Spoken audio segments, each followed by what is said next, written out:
In the first lesson for next Sunday, Moses is talking, and he says, you must observe the lessons, the commands I have given you diligently, for this will show your wisdom and discernment to the people, who then, when they hear all these statutes, will say, surely this nation is great and wise. Teach them to your children and to your children's children, which happen to be our grandchildren. Then, from the letter of James come these words, every generous act of giving with every perfect gift is from above. If anyone thinks they are religious and do not bridle their tongues, their religion is worthless. So, this is the religion that is pure and undefiled before God, to care for orphans and widows, and keep oneself unstained from the world. Those are the lessons about which I'm going to talk today. I thought quickly as the lessons were being read, I could come up with something to say about each of them, but I'm not that good. Can we get that next week? Next week. Come next week. Don't hold your breath. And you'll hear about all that stuff. So today we hear from Moses, James, and Jesus, all who tell us about the rules for living and the wisdom that goes with them. Moses wants us to teach our children and our grandchildren the Ten Commandments. James wants us to teach not only our children, but all who know us and watch us, to teach them by example, and Jesus wants us to know that a pure heart trumps all the rules that there are. A pure heart trumps all the rules that there are. Now Moses begins with some specifics. I know, you know the Ten Commandments. Okay? Review. Only have one God. God. Not money, not things, not snowmobiles. God. Do not take God's name in vain, which means don't pray to God if you don't already believe that your prayers are going to be answered. 3, take a day to disengage from your normal activities and consider your place that God has given you in the universe. Makes sense. 4, take care of your parents because your children are watching, and they will take care of you as you have taken care of your parents. Don't kill anybody. Be faithful in your relationships. Don't steal. Don't steal. Don't lie, number 8. And then 9 and 10 are about the same thing. So important is this business of coveting, which means wishing you had something that belongs to somebody else. That's what coveting means. Don't covet any of your neighbor's stuff.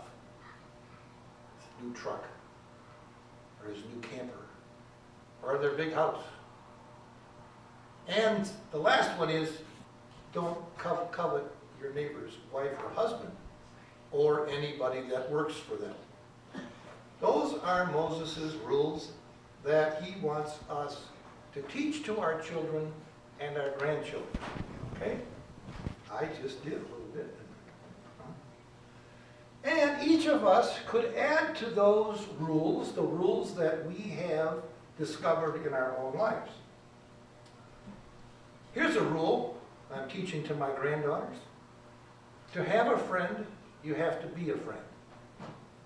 That's one of our rules that we've learned that is true. First impressions are often wrong.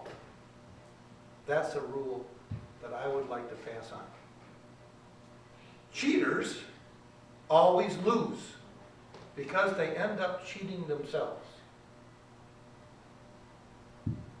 My friend Don Miner, who's long gone to hold the happy hunting ground, taught me, David, nothing is easy. And the more I live, the more I realize the truth of what he said. Nothing is easy. Another friend taught me, measure twice, cut once. Who was it when I was young taught me, lefty loosey, rightsy tightsy. And each of you has lessons like that that you can pass on to your children and grandchildren.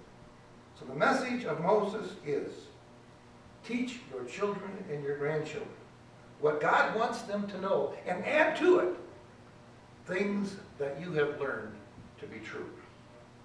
Then we go to James.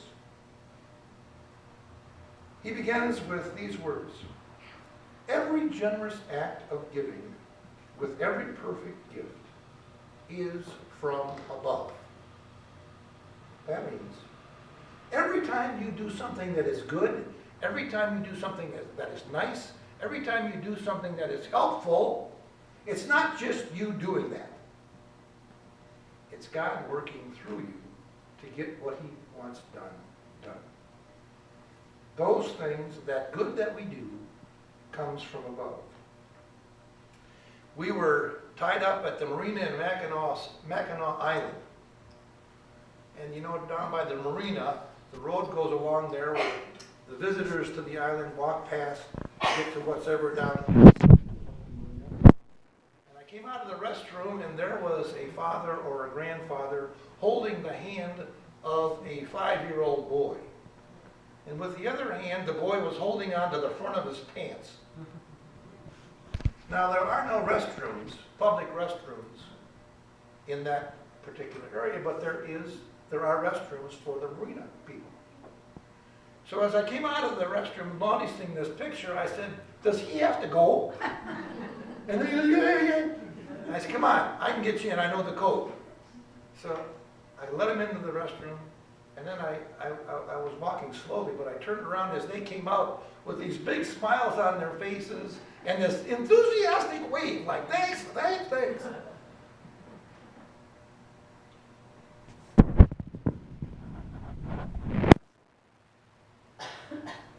Little good things that we do come from above. And the big things that we do, even more so. I think one of the reasons that most of us come to church is to have our faith renewed and increased.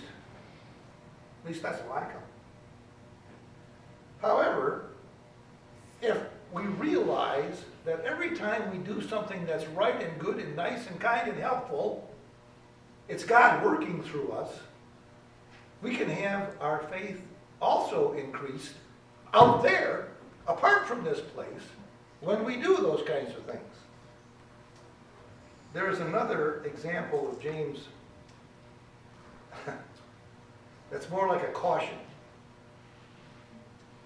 If any think they're religious and do not bridle their tongues, their religion is worthless. Generous acts of kindness come from above.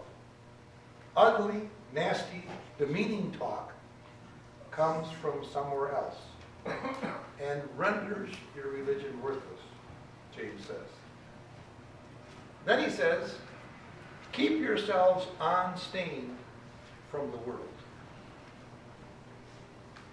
One of the toughest things that I had to do as a parent was fight off these words from my daughters. Well, everyone else is doing it. Yeah, everybody's going. And after all their tears and all their arguments they could muster, I had to say, yes, but not you. You're not doing that. You're not going there. Boo-hoo, all you want. That that simple scene becomes a pattern later for trying to stay unstained from the world. Finally, Jesus defended his disciples for not following the traditional hand-washing etiquette before they ate. This one really is interesting. Jesus defends the indefensible. How can you defend somebody who doesn't wash their hands before they eat? Well, Jesus did. Jews, had strict rules of washing their food and washing their hands before they ate, all of which makes sense. However, you can do all that ritual cleansing with your hands and your food and still possess a heart that is defiled. So you can be clean on the outside and dirty on the inside. That's what Jesus said. And that was what Jesus' charge to them was. This people honors me with their lips, but their hearts are far from me. So, to be clear, we should wash our food and our hands before eating. But know this, Jesus says, it's more important to have a clean heart than a clean body. So, to review, teach your kids the commandments, plus all those things that you have learned that are true. Increase your faith by generous acts of giving, goodness, and kindness. All those things come from above. And following the rules is good. It's good to follow the rules, but not as good as having a